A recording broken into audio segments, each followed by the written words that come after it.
I've got like a gravelly throat this morning. Oh, are you code switching? Huh? Are you code switching? Code switching? Have you heard of that? No. This'll fit in lovely when you. So I see a bloke out there and I'm just talking like this, like a homosexual. I go out there and I go, all right, Nate, do you want to with that baddie? And you code switch. But it's what homosexuals have to do to be. Do you want it to start now? Yeah, just leave Or it in. just Leave it go in. with it, yeah. We'll Unmasking. Yeah. So I've just mentioned, Alan, before we checked in, I normally meditate, don't I, and settle. And I thought that then, for me, puts the masks on that I need sometimes, because they're useful. Yeah. But I'm not wearing any today. No. And I think I'm totally naked and I'm going to torture you. How? How are you going to torture me? Just through my inappropriate use of crap dad jokes and let's see, like giddiness. if you go like really high in your unmasked version, Yeah. let's see if what mask I put on to regulate it. You've already done it with your leg cross. I have, haven't I? I've gotten into like. You need to. It is weird though, isn't it? You know, like there's a mask in itself, the cross-legged mask. I only do that if I'm in therapy with people, or if I'm like listening intently to people's conversations. You've put a mask on now. I can tell. I've got me listening mask on. Right.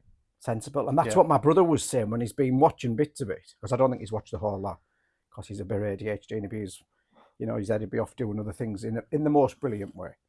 But he was like, I want people to see you, them, us, how he sees me when he was. So we were at my auntie's funeral. He went like this. You're just silly. You're fun, and didn't go too deep into it. Didn't need to. Yeah. I think this room, this space, the meditation training has over-masked me. They haven't done it. It's what I've done with their interpretation of things. Yeah. It's too. They don't teach it in a stuffy way, but it's a certain suit, isn't it? That I suppose you can wear. As in, does it then get too tight? Mine's like a basque, with me titties hanging out at night. I'm like, I just need someone to take it off me. My therapy, if I'm doing therapy, I don't feel masked up. I feel like really it is, because it's so nuanced and no one gets to see that side. They don't, apart from the clients. No, unless it's publicly displayed, then you can never see that side, can you really? No. I'm tied up tighter than a Christmas turkey. And I think the masking bit, for me, is just going to let some of that down. Because I am naturally, when I seen, there was a psychiatrist on the ward, and everyone kept giving me all types of different diagnoses, and bipolar was the main one. I'm like, I'm not bipolar, because I don't overspend. I'm quite OCD with my money and organised. And so, can I have a word with you, doctor? And he had like this lime green satin shirt on, and orange pants, and orange shoes. And I went, oh no, everyone, best not to say his name. Everyone think I can't remember him. No, he was like a locum. And I said, everyone thinks I've got the bipolar. And he went, you have unipolar. So uni meaning one, and you can generally go to one end. So a depressive person would be more. So when you treat them for depression, they're more down this end, and they tend to stay, even though the treatment works, a bit more glum, and that's just all right. That's where they're at. And other people, he said, tend to go the other way. So I'm always masking that I'm not manic. Yeah. Because people can't deal with it. Yeah. So you walked in there and we shouting daft names and being silly. Yeah. So that's even my like if you think of like accents as a mask. Like we've been taught, haven't we, to like talk a certain way through your schooling and through just parents and all that stuff. Then as soon as you break, I like doing accents, right? So I can do, once I kind of get into them, I can do some really good accents. Yeah. So I'll start with like Scouse. Scouse is a really good one. It takes me a while to get into it, but as soon as I'm into it, I don't know what this accent is, but as soon as I get into the accent of Scouse, then it feels like I'm a Scouse person. Do you know what I mean? Yeah. So it's like, then I feel a little bit like I'm channeling Jamie Carragher. Oh, who's that? Liverpool player. Oh, I don't know him. And then have you watched Adolescence lately? Yeah. That's proper Scouse accent, with Stephen, isn't it? Stephen Block, whatever his How name do is. you feel now that I'm doing this accent? They're uncomfortable. Why do you feel uncomfortable? Because it's not your natural accent. Because it's not my normal mask I play with my voice. Yeah. Where it's like, Feels what the fuck is Alan doing right now? But it's like... It's making me like, I can feel my legs, it's making me a bit cringe. But we do mask up, don't we? There's so many layers of masks. Yeah. The voice mask. There's the body language masks. There's so many, isn't there? Yeah. Do you think the purpose of them are then? Because I haven't done a lot of reading in between. No, Sometimes I do. No. And I was like, oh, I can't be bothered with this one. I'm just going to chill out and do a more relaxed one. There's so many functions to masks, isn't there? Like, even the clothing mask, that's a mask in itself. The fashion mask. Yeah. What role does that play? As in, does it play the role of, this is what type of person I am, that I'm going to let society see this part of me through my clothing mask, my fashion mask. Yeah. But then the mask of, let's pick the parent mask. That has a certain role to it, doesn't it? As in, your children tend not to see different sides of you because you're in the parent mask. You have to adhere to the parent mask because you're responsible for their development. So then sometimes you're locked in the parent mask, aren't you, when you're with your kids? So there's so many functions. My daughters, Yasmin and Evie, would ask me things first thing on the morning when I've got my glasses on and not my lenses, contact lenses, and I'm wearing a dressing gown. Because that version of me, they could ask stuff and I'd be like, yeah, we'll do that. We'll sort of do that till I got ready. And you're right, and the function changes. And they're like, oh, don't ask him now. I'm into diva mode or whatever's around. Yeah. And so they said, but that's probably the most authentic me then, isn't it? You're just waking up. You haven't put your mask on, whether it's a face of makeup or done your hair in a certain way. But you're right with the function and purpose. I've over-functioned in the therapy stuff when I first, because it's our fourth episode. Yeah, fourth episode. So I'm like, oh, I need to, and it's as other people say things about what they're noticing, good, bad, and in between, if they decide. I'm like, yeah, I was doing too much of that. So this training, the mindfulness training for me, going back to that, they hadn't taught me it in that way. It was my interpretation. Yeah. So I was like, if I let that one down, let this one down, because that more manic side of me, because I am more manic in nature, I'm definitely wired, and and I think in a therapy session I would ground and settle myself first to attune to the person. Yeah.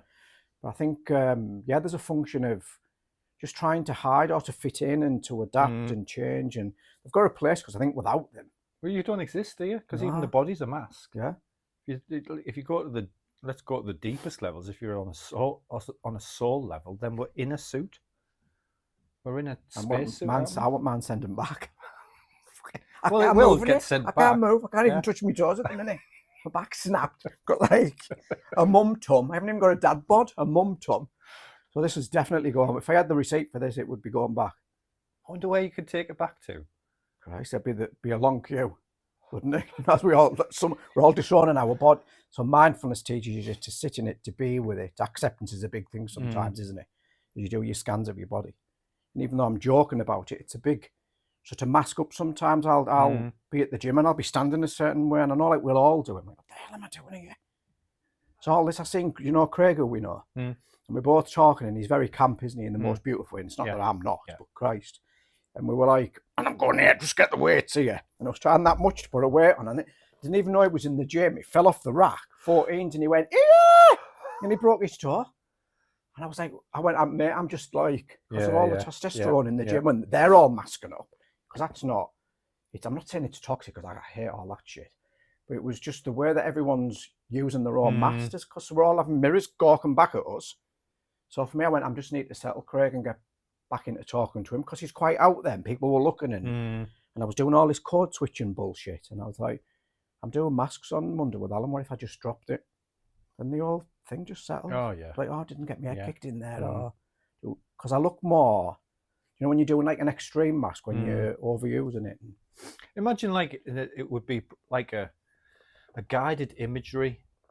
So if anyone wants to do this, I'll guide it through. I won't do it as in a guided imagery for us, but just literally just listening to the words of and you could do this as a physical exercise by yourself or with someone if you wanted to. Yeah. Is you would take your clothes off. That's one mask. Then when you get down to your naked body, then you go into your mind and then imagining you're taking your skin off.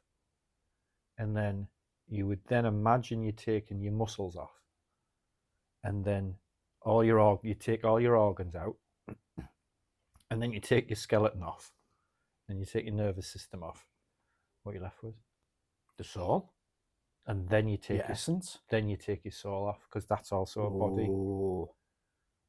Then you're left with everything that ever was, everything that ever will be, pure consciousness. And then you take that off, because you're conceptualizing that too. I don't know what you'd be left with. Pure awareness. That's another mask. Just take it off. Oh, it's freaking me out. How many masks is there? Like if everything's just gone. Everything's gone. Well, would it be pure consciousness? Or have I just said that? It'd be. I don't know myself, but like, it would be just this. Well, it would be emptiness, wouldn't it? You can't put. There's no masks in emptiness. Don't the Japanese call it meh? Meh. Empty space. I know in Teesside we go meh. Yeah. But similar. But there's more meh in this space than stuff. Mm. And if we fill it with stuff, you can't think. So I wonder if we go back to meh. The nothingness in. So it's like, like black hole. What's that in? There's something in the universe. What's that energy? What's everywhere? And it's in like black holes. And is it black matter? Yeah, dark matter. Dark matter. So it'll be dark and light. And I seen the other day about. I don't know how true this is. It was just a small article, as in some scientists are now believing that the sun is conscious. It's a conscious being. You think, if that's conscious, that's got a mask. The fire's its mask, isn't it? Like, what's behind it? What's behind the mask of the sun? Because I was listening to a quantum physicist talk about the sun and his equations. They're clever as fuck, aren't they, these quantum physicist dudes? I don't listen to stuff like that, made it explode. There's a black hole in the sun, because if it's emitting light, then it's also refracting dark. So once you take the fire off, then you've got a black hole. It's like, whoa, what the fuck? So it's projecting one mask out in protection of the other, isn't it? Because if you think of like masks being protectors of some sort, or they're either educating something, or they're protecting something, or they're allowing something else to be, then what's the sun protecting? Wow. Yeah. What is your without? Because I've done it before on one of the podcasts, and I was like analysing. You were like, all right, mate, have a day off. What do you like? So I'll start with man first, so it doesn't feel like I'm getting at you. Yeah. I know when I'm putting my protective stuff on, if I don't know something, especially in a group, or someone might say something and you're like, I should know the answer to this, or I've let it go a little bit because now I know everything about nothing. I'm at that age where you're like, you're okay with it. I think the biggest protector for me as a gay man is when I'm like in straight society and the heteronormative stuff, which is fine. That's just how society is. I'm not opposed to it. But I'll overmask that, and I'm trying to do more work to drop that. Yeah. So my neighbour this morning lives out the back, and he was doing the other neighbours. He's a hard landscaper. And I was just having a chat, and he come round with his wheelbarrow, and I'm in my dressing gown. I went, just stop. So he doesn't need that either. And apparently blokes anyway, straight blokes do it. They'll mask up, but when they're with women, they're really soft and gentle anyway. So we're all doing it, whether you're gay, straight, whatever. So that I think it is, you're right with that. If I'm overprotecting myself in meditation, which you sometimes need, or with a client or with yourself, with you, I don't need to wear very, very few. They're very, very loose and veils. But what do you use your masks for? Ooh, that's a big question, that, isn't it? What's my dark matter beyond the mask?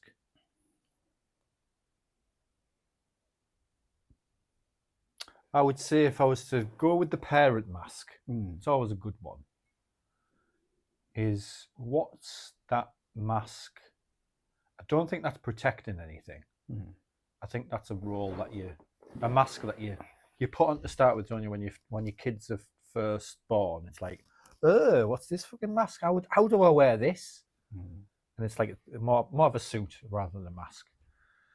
And then you just start to mold into it, don't you, over time? What maybe the question of the parent mask or suit would more be, what does it serve? What's its purpose rather than I don't think it's protected. I don't think that mask suit's protecting anything. So what's it serving? As in, it's serving my children, as in to rear them in a honest, decent humans. But what masks are protecting what? Part of that might be to protect the kids subtly. Yeah. You know what I mean? If you do that, it protects the children. You have like a I suppose it is a protect. Yeah. So subtly. A dad would be the protector, generally speaking, the protector strength side, wouldn't there? As in, if someone starts to mess with my kids, then I'm going to step in as the protector warrior type. So it would protect them. I think the masks I wear that protect me, sometimes the educator mask is a big protector, because that protects, and we've had these conversations, that probably protects the child inside that once knew he wasn't very clever. So now I sound clever. Then that's protecting the inner child, as in who didn't really learn anything at school, just messed about, which that's the learning. That is the learning. Very social child, but intellectually and cognitively wasn't the brightest button then. So I would say the educator mask that I've learned over the last maybe 20 years kind of protects him from people who I maybe perceive as cleverer than me. So then that mask kind of comes in, and I will go into a certain, even now I suppose with this being filmed, this educator perspective, you can see the tone in your voice, can't you? I suppose the scripts come out more. Scripts, yeah. So the script masks the narratives of how how's your mask feel? Is it comfortable, tight? It feels very comfortable. Yeah. Where do you feel the comfort the most? Probably in my heart, as in it feels it feels like I've settled into that suit, as in acknowledge that it is a suit, it's a mask, it's not me. Because if I was to take that off, then it's like the good example of what mask you're wearing when you're on your own. Which one is it? Mine's bonkers. I just like dance around, I stim, shout beep, bap, bap, bap, bap. Yeah. Things out and like probably don't brush my teeth, my beads all over. I know I don't need a wash. If it's a day off, I would like put it off till about 1 o'clock if I wasn't doing anything. I'd stink. I'd be quite happy just like there's all crisps all over my titties and I'm just laid there like I was going to say a slag, but that's not very politically correct. But I'm laid there like a slug, shall I say, like a slug. Yeah. So it feels it's more free, isn't it? Yeah. It's like a freer mask. It's but we more need of them a all, fluid don't we? mask. You know, like when you're saying about your educator, he's needed. Reminds me, like the internal family systems. And Richard Schwartz? He says that we've got one main personality. We're not like, we haven't got dissociative identity disorders, although some people have. But we're multifaceted. And I guess the nature of meditation and mindfulness, as you scan your body, be with your heart, notice what masks are you, notice the version, you can see if it's got a bigger personality type, if it's a sub-personality. For me, they're incredibly useful, that version. He does a lot of mindfulness and meditation in his work. Yeah. And I think that educator, we're not trying to kill him off, or kill them off. No, it's honouring them, isn't it? It's making room for them. There'll be feminine parts, gender neutral parts, just we're multifaceted. Yeah. And the caretaker, if you're religious, it would be God. For people who meditate, it might be higher self, without going all woo-woo and thinking you're better than others. It's just something that watches all of the There's a part of me now wanting to come in and the meditators here. Mm. I'm going, oh, should we guide? Hello. Good coming in. Shall I do my, like the training? You always sit quite, you know, trying to sit neutral and all of that stuff. But that's not neutral, is it? Who defines when you're being taught to sit neutral? Because a lot of industries do it, don't they? Whether it's in health or whether it's in business, is as in place yourself in a neutral position. What is that? Who's saying that? What mask from somewhere in society through history had said this is a neutral position? Who says? Do you remember the teaching where they were saying if we moved, or I mean, they're a bit better now, that you weren't embodied, and by for our listeners, embodied, if you don't know, just means that you're practicing mindfulness from the inside out. You're quite attuned to what's going on, or you built up the skill, for want of a better word, that you're connected to the present moment, not that you're trying to say you're better than anybody else if you're doing that. Yeah, it's using your body as an instrument, isn't You're not allowed to move, and I'm like, well, I feel like I've got locked in syndrome now, because I'm doing this meditation and I'm trying to scratch my nose, and I remember them mentioning about, like, I would talk about meditation through my hands, and I felt like I had to sit on them, and I did something for the Mindfulness Association. I thought, what if I just moved, or said to people, you don't need this fixed neutral stance, but the meditator that's here, I just feel like talking us through something. Just like from what you've said so far, to take a little mindfulness pause and sit with the mask a bit and just do a bit of free-flowing meditation for about 5 minutes. You fancy it? Yeah. I'd have to take my glasses off when I meditate. I don't know why. I will sit in my neutral position. We conditioned, aren't we, to seeing this? Yeah. And they take up, we don't even have to say when you're sat with people, take up your stance. You already know. Anyway, I'm going to stop waffling. So if you're driving, obviously don't practice this. And just come into a moment of stillness, a moment of silence. Allowing all the words, the theory, the knowledge, thoughts about thoughts, just to move to one side.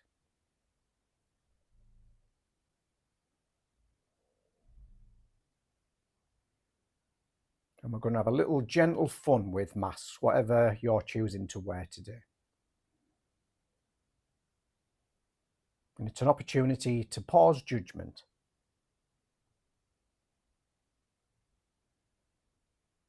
Gently aligning with the breath, and allow the breath to come in through the nose. Calmly and gently flow all the way down to the belly. Filling the whole region of the belly, and then gently pausing and turning and flowing back out.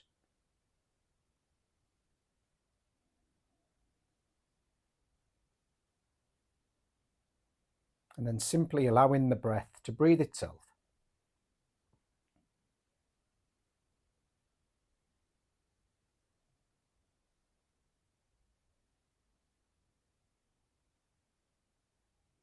You may wish to focus on a particular anchor, whether that's the feet, planted firmly on the floor, or you may be stood, maybe choosing to do this walking safely.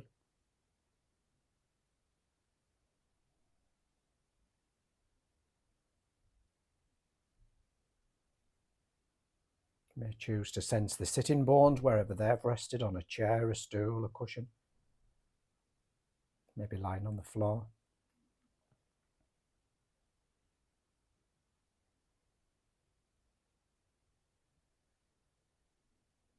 And gently bringing the focus of attention to the spine, right up into the shoulders themselves.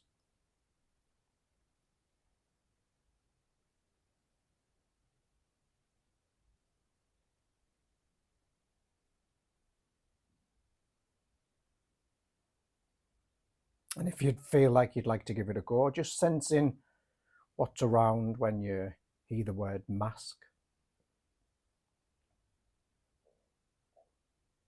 Maybe absolutely nothing at all, excuse me.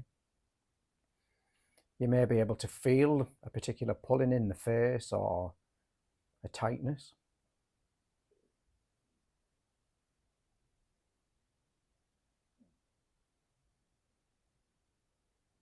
Certain parts of the body may actually feel comfortable and at ease.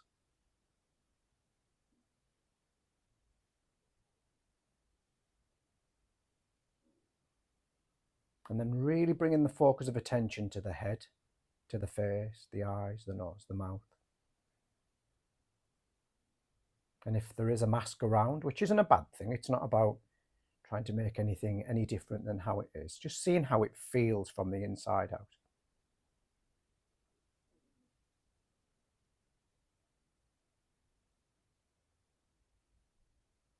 Itchy, tight, uncomfortable, pleasant, easy, relaxed, just really sensing into the face. If the head goes off to thought as it's designed to do, the object of meditation is to simply pause, gently notice and unhook, and come back to the felt sense of the head and face.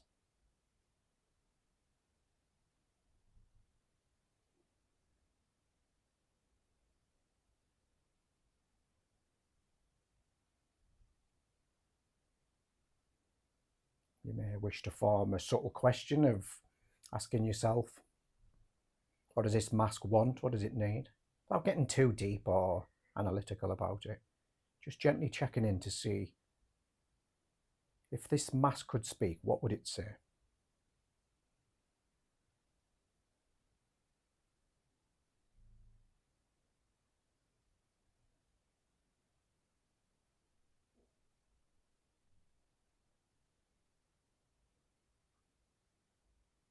If nothing arises, that's absolutely fine. We're not trying to look for anything in particular. So letting go of that concept, that thought, and now using the breath to breathe up into the face from underneath and then out from under the face. So just practicing breathing up into the face as if the breath could fill the whole region of the face, from the eyes, nose, mouth, the whole mask of the face. So breathing in, breathing out, breathing in, and then breathing out, as if the breath could renew, refresh the whole face itself from the inside out.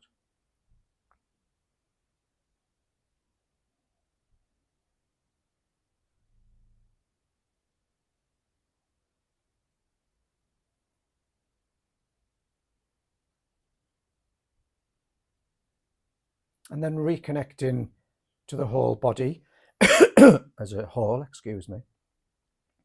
The whole body, the space the body takes up, including the head. Taking in some deeper breaths and allowing the breath to breathe out longer than it was taken in.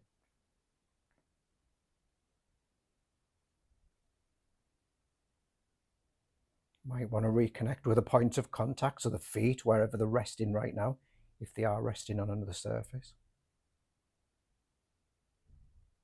Where the bum, the sitting bones are aligned right now, whether that's the chair, the stool, the cushion, the floor, or simply noticing the position of the bum if you're standing up. How the spine is, how the shoulders are, the head, the hands.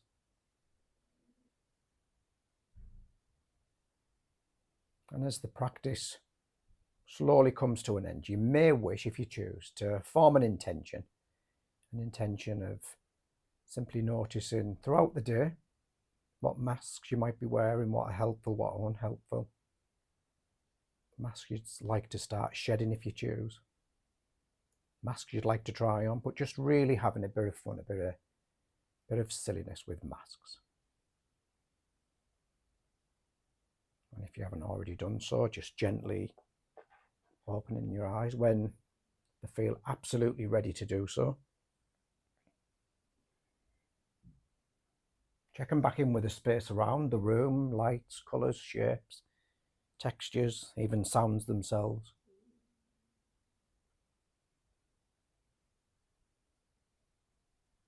Thank you very much. Mine just slipped off for a bit there, and I was Mine was going through Jamie Carragher in my head, me, like a little bit of Stephen Graham from adolescence and that. A can of Coke, what do they say? It's a can of Coke and something. She wants a can of Coke. There's the same what you say when you have to say the Scouse, but I can't remember what it is. But I can't do Scouse accent without being higher up in me pitch. I can't do a deep tone. I have to go proper high. Do you know the Scouts in our accent because of the parts? The parts, you already know. Yeah. See, the what's here now is the I know facts. Everyone else knows. Hello there. I know facts. My daughters This are like, is we me. know. You've told us. My brother was funny the other day because he told me a secret, but I told someone else the secret because I was like, telling you the secret wasn't major. Tell it what it was to him. Telling you a secret, but don't tell someone. And me, the daughter went, I know. And the other one went, I don't know. My brother went, it's because you've told her twice. But they're so lovely. The mass at there where I was like, Dad's going on. He's driving us mad. For fuck's sake, Dad, you've said this 80 times. Well, the meditation, and man nearly completely left. Mine was it wasn't weird because I've been practicing it for months. Yeah. But there's how I experienced that there, and some listeners may not get this, but I'm going to share it anyway because some listeners might, because I think the more advanced you go into mindfulness and meditation, as we both know, is that the more simplistic it gets. Yeah. But describing the simplicity to someone who doesn't know the complexity of it then can sound really complex. Does that make sense? Yeah. And I was like, as your Jamie Carragher, I was wearing Jamie Carragher for a while. I was, going through a whole Scouse accent in my head and just going, oh, this is fun. Like just being with Jamie Carragher's voice. But then I was like, expanded my being outside of the body. So I started to weirdly feel, so for our viewers, is that where the camera is, there's a table, and I started to feel the expansion of being into the table, and as you were guiding through it, I was feeling the essence of the table too, rather than just my Alan's body. Does that make sense? Yeah, it does. And it tapped into a deeper level of, not a higher level, deeper level of the sense of being. Because once you take all the masks off, as we talked about 10-15 minutes ago, keep taking the masks off, even your physical body down to your nervous system and even your soul, you're entering into that space where everyone's at, aren't you? As in the canvas of consciousness. Yeah. To the point where it's like, we're all here as the canvas. And then when you draw on the canvas, if you could see it as if it was to put it back into concept, being, awareness, consciousness, whatever you want to call it, is a canvas. And then when it starts to manifest in physical, as in the masks, someone is drawing me, someone is drawing you, and then that's an animation that then plays out as an animation on the canvas. But we were always the canvas. We're not the animation that's presented on the canvas. That makes sense? It does. So if all of those beautiful, intellectual, gorgeous, clever words, and if I bring listeners back to everything's always about beginner's mind in mindfulness, isn't it? So you can have quite profound things you can say, very intellectual things like you're doing. And you can also do the practice and go, and everything in between. Yeah. But as I bring you back all of that, what you've just said, holding that, not getting rid of it, but holding it, connecting to your body from the inside out. How does your body feel right now with all of those wonderful words as well? Spaciousness. Where do you notice the spaciousness? Weirdly, starts in the stomach, moves into the heart and expands out.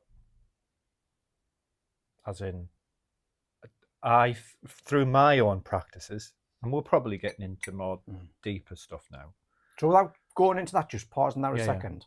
Because this is called the direct experience in mindfulness, isn't it? So we do this in groups. So you're often presented with a person who will tell you lots of stuff, and it's just brilliant because they're just giving you such rich information.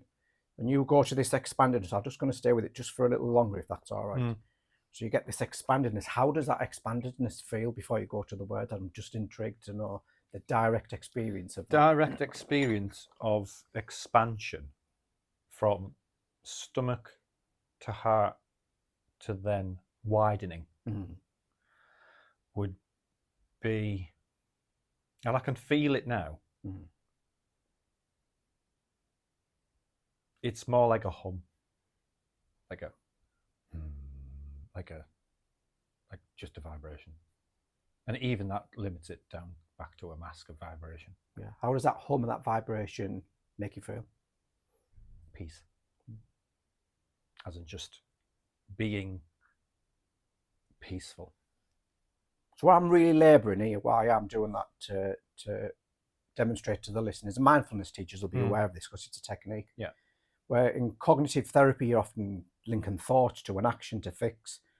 Meditation is sometimes coming right to the direct experience, which we don't always want to feel. And I'm not saying people have to feel too much into it. You build up, don't you? Back to beginner's mind, back to this experience. There's profound thinking and there's nothing wrong with that. As you bring all of that, holding all that as well, back to the body, there's peace here today. But sometimes we'll do it and there isn't peace, and that's all right as well.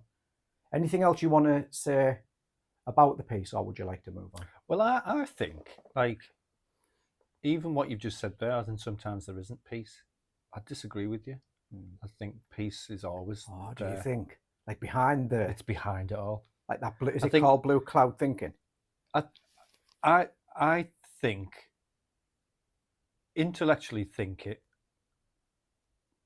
but directly experienced that it's always there. That's the very essence of it, really. It's just there all the time. And I think peace is a slang term for being.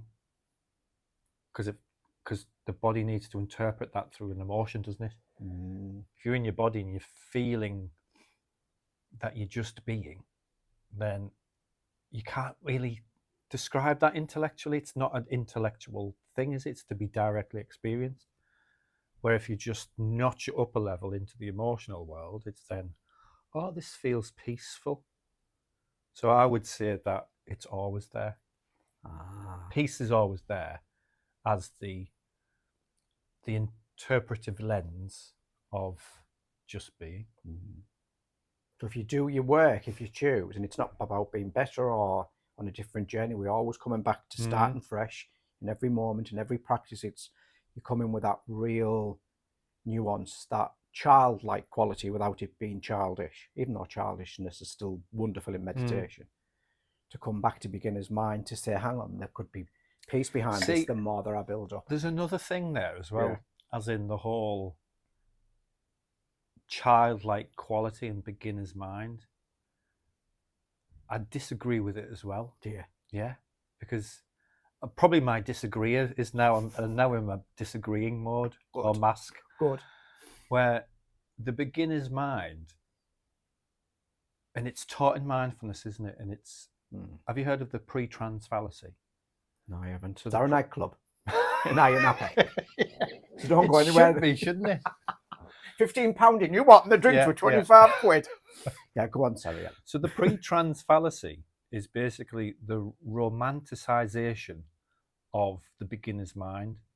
The beginner's mind being that we all need to get back to childlike states of seeing a small child being at one with the universe. They're not.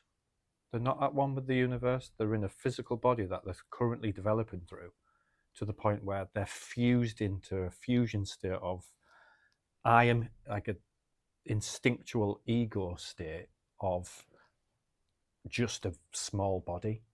They don't know. They can't have an intellectual conversation because that's not online yet. They can't feel the expansion of being because they're in a body that they haven't learned to use yet. Does that make sense? It does, yeah.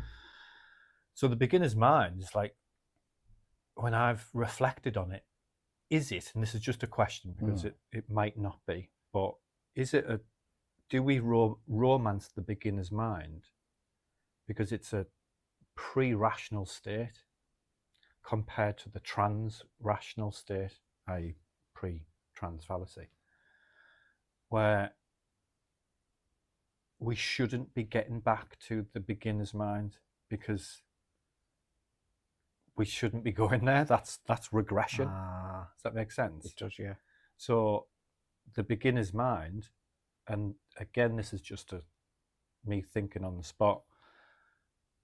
From one level, is the beginner's mind the being, the peaceful state, or but is people confusing the beginner's mind with, we just need to be more like children?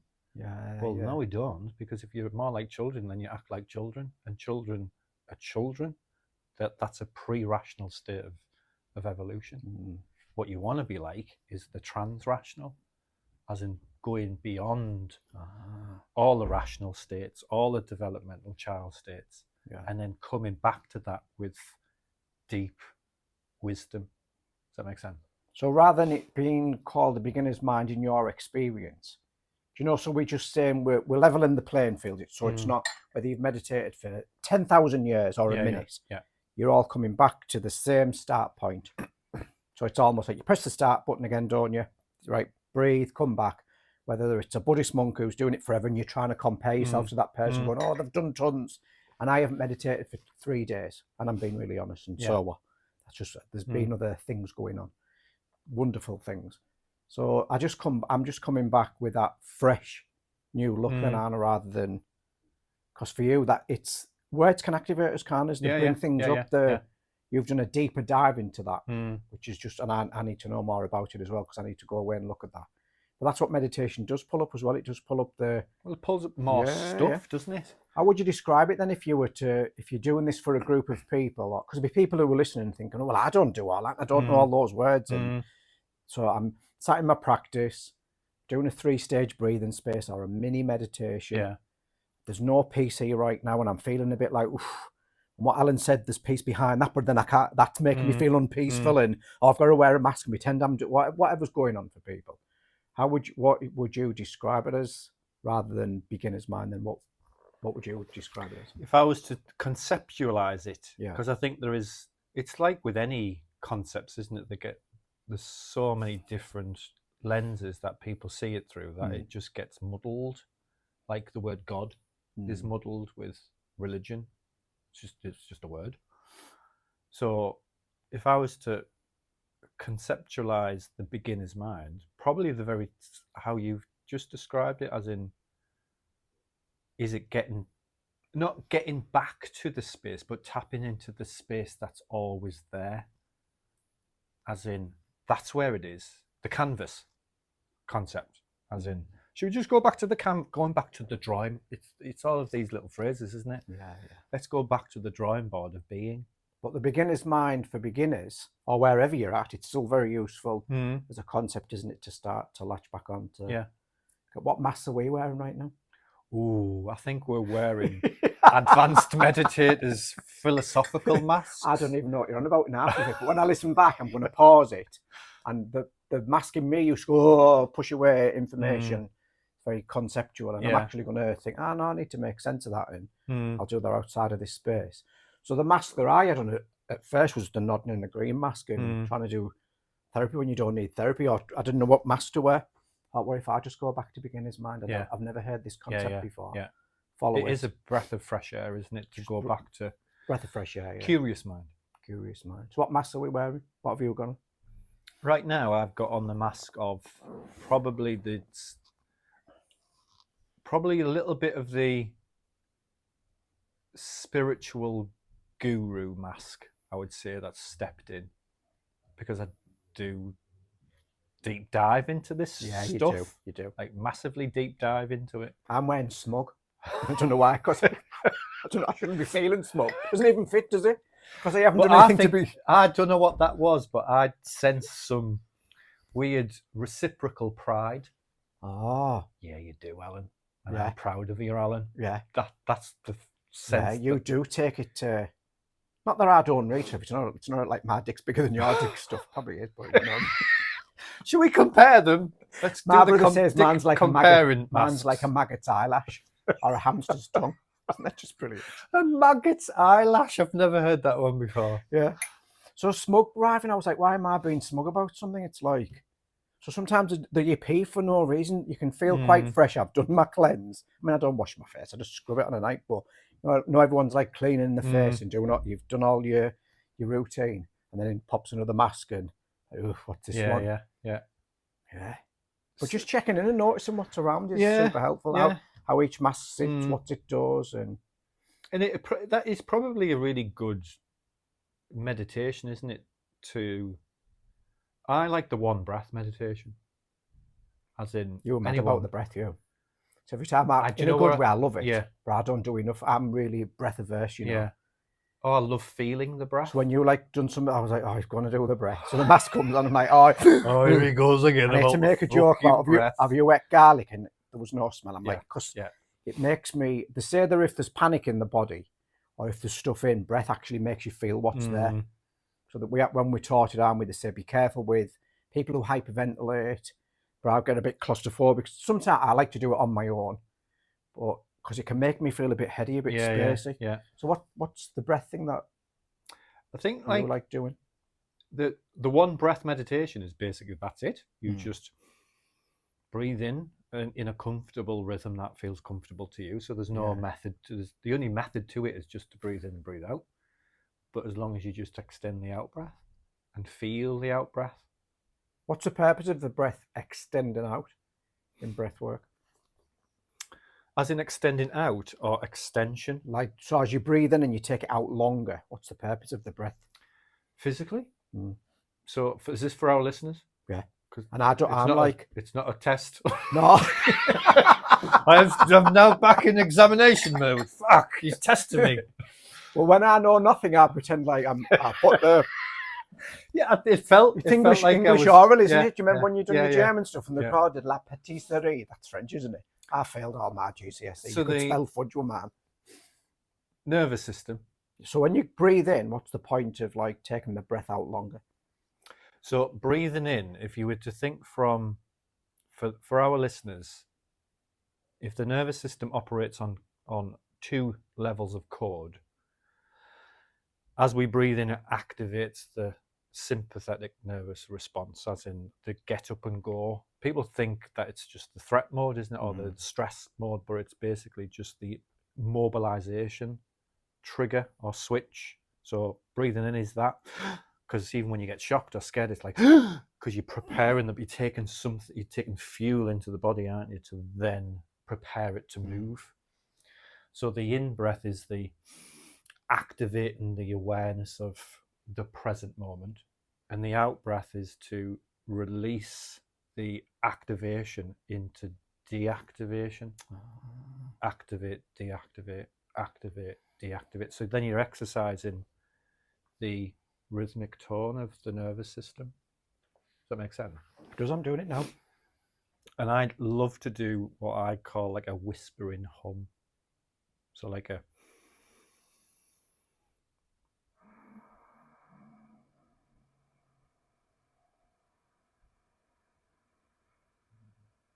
To make me go wangy that.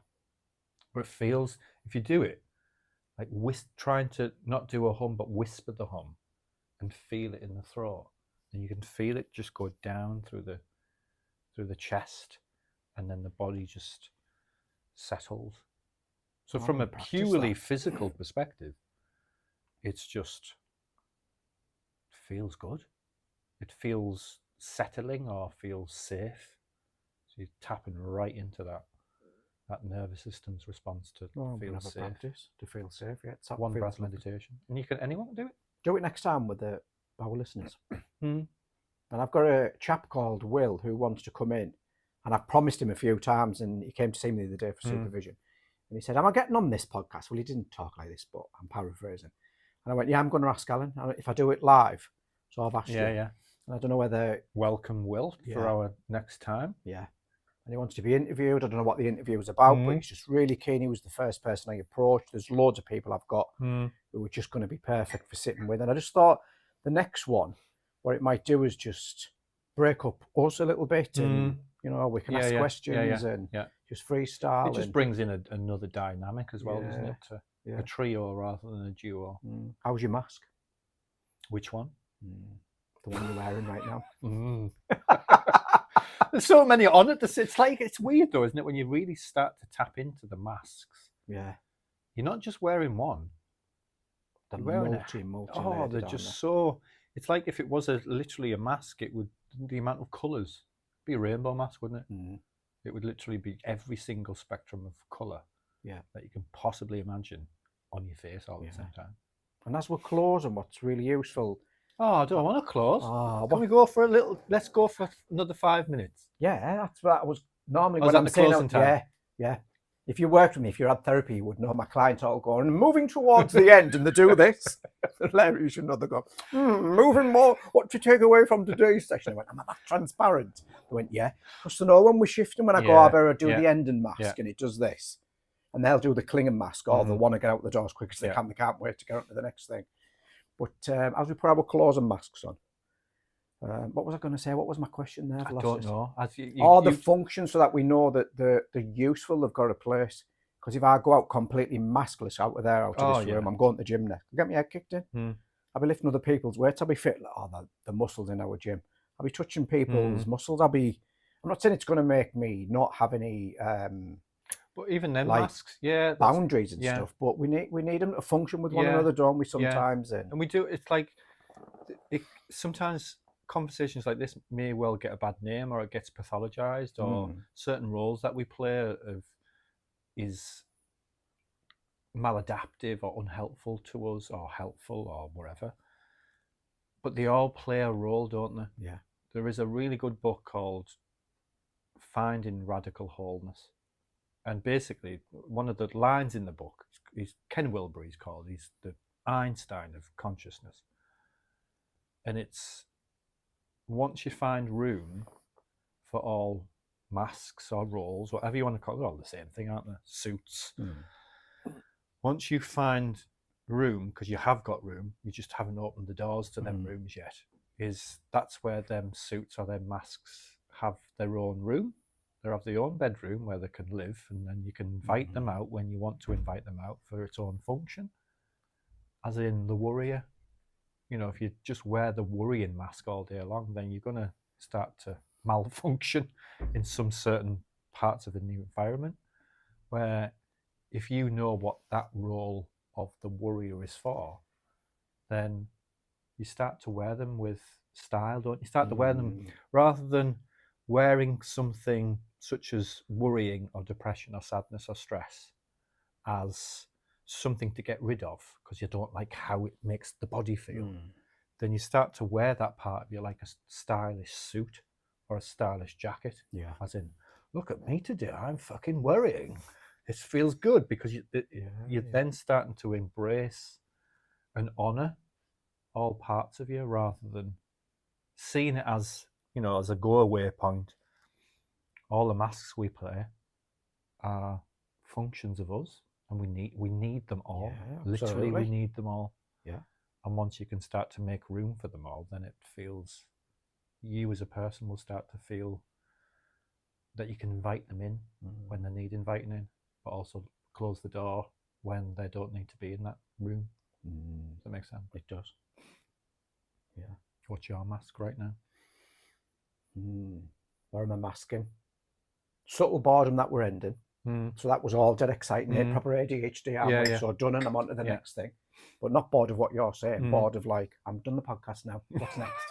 I want to go and play now. So I'm wearing that and pretending that I'm over intrigued, but I'm still processing. I'm half in the session, half out the session. But if I fully come back, that's me just saying that's what's here. It's doing this. I don't know which one. Let my head spinning around. And I'm back to like, now I'm back to, And who says what's present when someone, I need to be present? Well, what part of you need to be present? Because if the part of you that's the mind's wandering off to in the future, then that's also present. Of course it is. It's just that's the part that does that. If time doesn't exist, it's like, and it's out there, it's still me. Or if it's an anxious part, well, that's also present. Just allow them to be here. And because I've done that and allowed it, it's like, the subtle boredom of the podcast ending and the most juicy parts, because this is a very typical thing in ADHD. Once the most complicated parts are done and you're on to the next thing. So holding all aspects of things, because I think sometimes unintentionally that there's been a subtle shaming in how these practices as they've stole a lot of the mindfulness from the East and brought it back to the West. I feel they haven't done it with intention. Some of it's been slightly bastardised. And like, I've got to sit in a certain way. I've got to be Yeah. over embodied. So if I sit like this, then the mask I'm wearing is, and I could be screaming inside. If I'm moving around, I could be more relaxed and everything in between. So I think it's helped me shed some of the layers of the teaching that I no longer need. Coming back to now in all of the forms that it occupies. So the mask I'm wearing right now, I don't know. I'm feeling my bitchy mask coming on. Maybe that's for something Sassy. Yeah. After and then fun mask, because when this ends, we just go stupid. and really inappropriately stupid, which probably couldn't be filmed. We were laughing the other day where we say we'd be cancelled. What did you say to them? Well, we can't be cancelled if no one knows. And we're not saying anything that bad, are we? It's just, that's the mask, isn't it? I better not say anything. There's that the culture now, isn't it? Everyone's like, tick, tick, you're off the list, and all hyper aware of like if things. The dark sides of us, I always say to people, as in find a place with someone, even if it's just one person, that you can express them dark parts of you. Not in an illegal way, as in the dark humour, the stuff that can't be said in society, because that also needs to be heard. Yeah, it needs to be heard in a non-judgment space. Yeah, that's why I like having my little nephew Caesar, because the things that he brings in. I had him on Saturday, like on the morning. We just had a scream because he's just disinhibited. Yeah. Not in any horrible way. He's not saying anything bad, but it's just a proper. I just howl at like his humour. Like some of the things I asked him to do a little task, and I was like, "John, just wrap this present for me." And he went, "I'm sure you'll be able to manage doing that." So I'm like, patronise a kid. Like normal things. I'm like, any other kid would be like, "Oh yes, thank you." Yeah. I just love his frankness. He's just the most gorgeous little creature. I've got my mask going off on a tangent mask now. Yeah. Have you heard of Doorknob Confessions? No. Oh, my supervisor, mindfulness supervisor, Barbara. I'm not seeing her now because we've finished, but she said, "Oh, you're doing the doorknob confession. Apparently, it's when your client holds the door, and they go, and they drop like something major as the door's ending, and you're like, oh, jeez." But my clients don't do it. I do them. So they're stood in that door when they're like, so I'm like starting to tell them I'm doing doorknob confessions. So this is the point. If you want to know anything that I've been up, I don't do anything. I'm the chat and shit masks on now. Yeah, my mask is like, we need to end now. As in, we need to bring Rob back down before he goes off on more tangents. Because your foot's twitching, I can tell, so you're getting irritated. And on that note, I'll see you next time.